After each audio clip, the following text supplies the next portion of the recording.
Hello. My name is Paulina.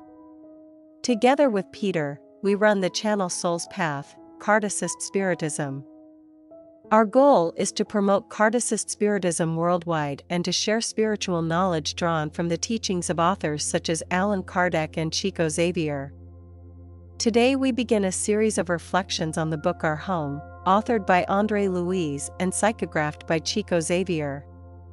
The first chapter is titled, The Lower Zones. From the very beginning, the author shatters almost all romantic notions of death. In the first chapter, André Luiz describes his awakening after death. He does not arrive in the light, nor in a place of comfort.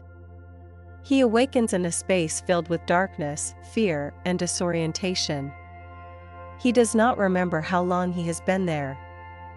He has no sense of time or direction. He does not experience true sleep or forgetfulness, and moments of relief are brief, interrupted by new waves of fear.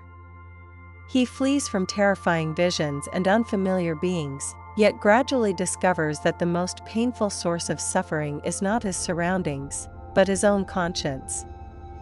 In this state, he begins to analyze his earthly life and realizes that the lack of conscious spiritual work led him to this experience. Let us listen to a few sentences from the beginning of the chapter. I had the impression that I had completely lost all sense of time.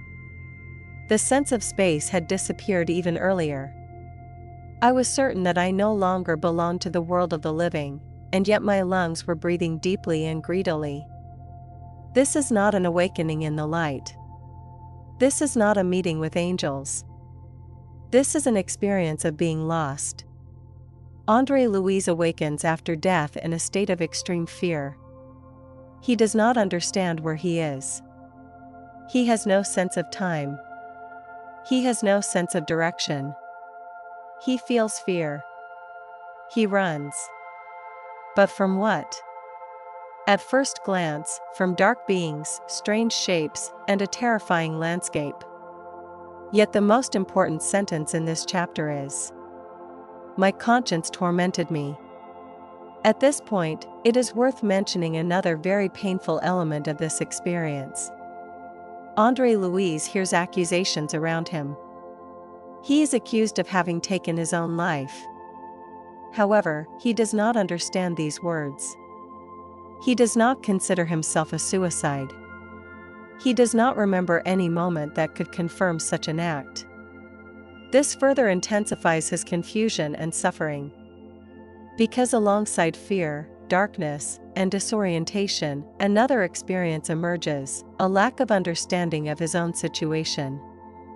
This thread shows how deeply distorted consciousness can become after death, when the spirit awakens without clarity, without memory, and without inner grounding. And this is where the true depth begins. In Kardecist Spiritism, the so-called lower zones are not hell in the sense of religious punishment. They are realms aligned with our inner state. André was not a criminal. He was not a tyrant. He was an ordinary man. He had an education, a family, a stable life. And this is precisely what is most striking. One does not need to be evil to awaken in darkness. It is enough to live without depth.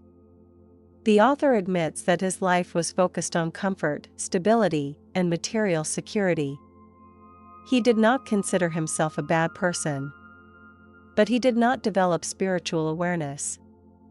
He compares himself to a plant grown in a greenhouse, unable to survive in a real climate. It is a beautiful and painful metaphor. If we avoid spiritual effort, after death we lack resilience. André knew the Bible. He read the Gospel. But, as he himself says, he did not read it with his heart. This is an extremely important thought. Faith as knowledge is not enough. Faith must become an inner attitude. This chapter reveals something very uncomfortable. Death fixes nothing. Death reveals. Who we truly are comes to the surface. Perhaps the most important question of this chapter is not what umbral looks like. Perhaps the most important question is, do we develop something within ourselves beyond comfort? Do we work on our conscience before it begins to speak without filters? Do you think it is enough to be a decent person to awaken in the light after death? Or is conscious spiritual work necessary? Share your reflections in the comments. We would be glad to read your thoughts and learn whether this form of reflection is valuable to you. Let us know if you would like us to continue this series and explore more books by Chico Xavier. In the next episode, we will move forward to the moment when André begins to call for help. See you soon.